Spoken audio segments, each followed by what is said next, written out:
in the context of what happened between India and Pakistan, some of you may not know this, but more than 24 Indian tourists were killed in cold blood in front of their families by asking their name and religion, and then killed in cold blood.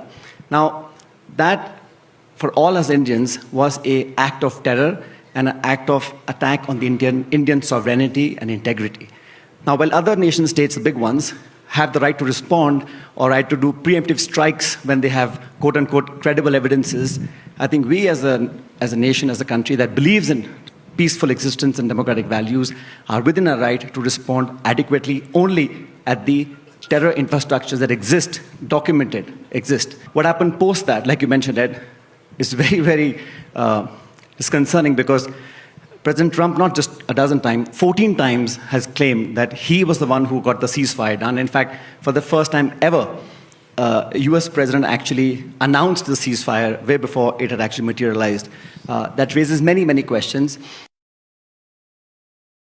But what's far more remarkable is the fact that the US President was having to deal with the Chief of the Army Staff in Pakistan, not the elected government or its foreign minister or its prime minister. That tells you that for the last 75 years, India has actually worked really hard to preserve its democratic roots. In that region, I won't take names, but not many nation states have a vibrant, functional democracy like we do. That is the reason why the army has so much leverage in most of our countries in the neighborhood. And that's why General Munir was called for lunch and not the elected government of Pakistan. But the US is quite lucky in terms of its neighborhood. Some of them are friendly, some are not willing to be bought out, and you have oceans on both sides. But India has a very different neighborhood, and we have to navigate that landscape on our own.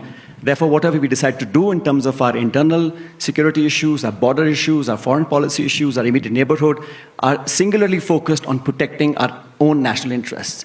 And like you said, to counterbalance the region as such, I think India has a pivotal role to play, irrespective of who's in government in the US and who's in government in India.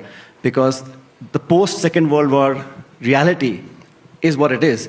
And we have to recognize the fact that India houses 1/6 of humanity.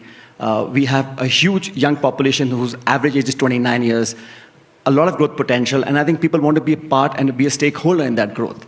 So we don't want anyone or anything to impede that growth trajectory.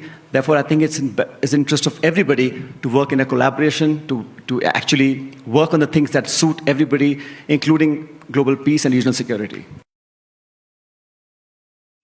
Post-Second